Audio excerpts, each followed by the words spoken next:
Bonjour à toutes et à tous et bienvenue pour cette édition d'information de la mi-journée sur TV Vendée en ce jeudi 3 octobre. C'est un nouveau chapitre qui s'ouvre pour l'histoire de BioHabitat. En 2021, l'entreprise spécialisée dans la construction de mobil-homes avait vu son site de production situé à Luçon ravagé par les flammes. Pendant 3 ans, la filiale du groupe Beneteau a délocalisé sa production sur la commune voisine de Saint-Hermine. La nouvelle usine vient tout juste d'être inaugurée. Grégoire de Châtillon était sur place. Plus grand, plus beau et plus haut, Paris réussi pour BioHabitat. En effet, 3 ans après l'incendie du site de Luçon, le constructeur de mobil-homes vient d'inaugurer sa nouvelle usine de production à Saint-Hermine. Évidemment, la réalisation de ce site a été historique dans la mesure où il a fallu transférer nos savoir-faire, même de 15 km, sans jamais arrêter de produire. Donc ça a été un pari, ce pari a été réussi aujourd'hui, où nous avons un site installé sur 12 hectares où nous pouvons fabriquer et stocker.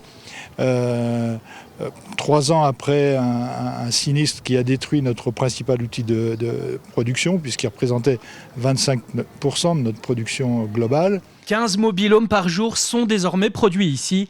Un marché qui se porte bien, un marché destiné à 90% pour les campings.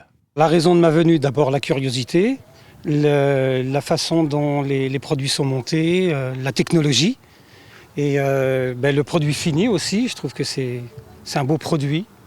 Les intérieurs sont beaux, sont assez confortables et je trouve ça joli pour du matériel de camping. Où ici on s'occupe de tout ce qui est débit massif. Parmi le public présent pour cette inauguration, le maire de Saint-Hermine, plutôt fier de voir arriver cette usine sur son territoire. Ah bah ça c'est clair, vous avez des entreprises comme BioHabitat, c'est certain que lorsque vous apprenez qu'elles viennent sur le parc d'activité de Saint-Hermine, c'est une très bonne nouvelle. Au-delà simplement d'avoir une entreprise, BioHabitat c'est une entreprise qui est connue dans le secteur et c'est sûr qu'en tant que maire, on peut que se réjouir. Avec ses 7 usines réparties en France et en Italie, BioHabitat, filiale du groupe Beneteau, se positionne en 2024 comme le leader européen de la construction de mobil-homes. Nous vous en parlions hier. Le Grand Pavois a ouvert ses portes au public sur le port de La Rochelle ce mardi. Et nous sommes allés à la rencontre des entreprises vendéennes qui exposent à l'occasion de ce salon international du nautisme. Plus de 800 marques et 700 bateaux y sont exposés, avec des fabricants qui espèrent bien voir le secteur se maintenir à flot. On a eu l'après-Covid, donc effectivement avec l'après-Covid, il y a eu un engouement, les gens ont été confinés, les gens veulent naviguer, hein. On a 4 millions de navigateurs à peu près, et puis on a 11 millions de personnes qui font du sport nautique, donc ce qui est important pour nous. Et donc effectivement, il y a eu l'après-Covid, il y a eu un engouement, il y avait des délais pour avoir un bateau, il fallait compter 12 mois, 14 mois, voire 16 mois, suivant les modèles. Bon, au jour d'aujourd'hui, on revient dans une situation normale.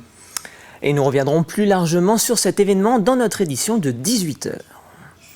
Le championnat de France de cyclisme fait son grand retour en Vendée à l'occasion de l'édition 2025. 4 jours de compétition du 26 au 29 juin. Et après Chantonnay en 2015, c'est la commune des Herbiers qui aura l'honneur d'accueillir l'ensemble des différentes courses, avec en point d'orgue les épreuves en ligne féminines et masculines qui arriveront toutes les deux au sommet du mont des Alouettes. On revient en Vendée parce qu'on est toujours content de venir en Vendée. Et puis, voilà, quand on vient en Vendée, on sait où qu'on met les pieds. On est chez des gens qui maîtrisent complètement les organisations de cyclistes, qui ont l'habitude d'organiser des grands événements. La preuve, on est venu déjà 6 fois faire un championnat de France. Des championnats de France qui ont toujours été réussis au niveau sportif, au niveau populaire et au niveau qualité d'organisation. Et ça c'est important parce que c'est la plus grosse vitrine de notre fédération. Et on tient effectivement à que l'image soit parfaite dans cette organisation-là. Et avant ça, il y aura bien évidemment le chrono des nations à vivre en direct sur TV Vendée le 13 octobre prochain. Nous avions une visite ministérielle ce mercredi à La Roche-sur-Yon. Je vous en parlais hier. Isabelle Sora, la ministre déléguée à l'accessibilité, a découvert quelques sites de la ville récemment construits, comme la salle de spectacle du KM ou encore le complexe aquatique Le Cap, et sur son chemin, l'esplanade Jacques Chirac au pied des Halles, l'occasion d'évoquer l'aménagement de celle-ci ainsi que le rôle du Fonds territorial d'accessibilité, Mathis Pires. Une visite ministérielle sous le signe de l'accessibilité. Sur la plage Jacques Chirac, là où le chaudron de la flamme paralympique s'était allumé, Isabelle Sora constate les aménagements et présente son dispositif national. Alors ça permet pour un commerçant qui aujourd'hui a besoin de faire des travaux, de se faire financer la moitié de ses travaux par une aide de l'État. Ça contribue à l'accessibilité qui permet à tous nos concitoyens de se déplacer comme tout le monde, normalement.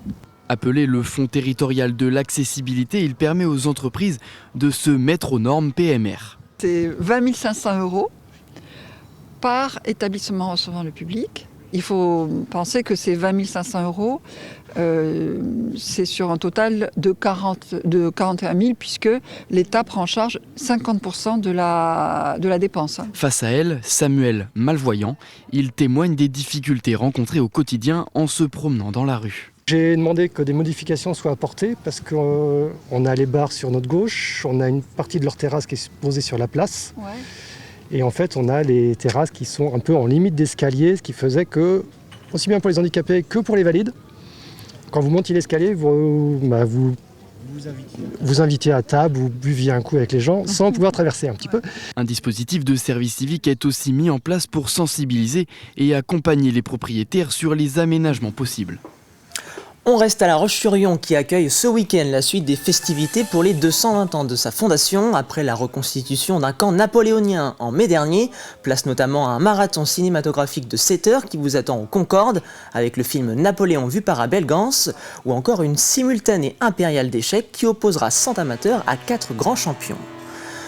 On fait le point sur votre météo de ce jeudi après-midi avec du soleil partout en Vendée et des températures oscillant entre 16 et 17 degrés partout sur le territoire. Le vent soufflera aux alentours de 20 à 25 km/h. C'est la fin de ce journal, merci de votre fidélité. On se retrouve ce soir à 18 h pour un nouveau point sur l'actualité vendéenne. Très bon après-midi sur TV Vendée.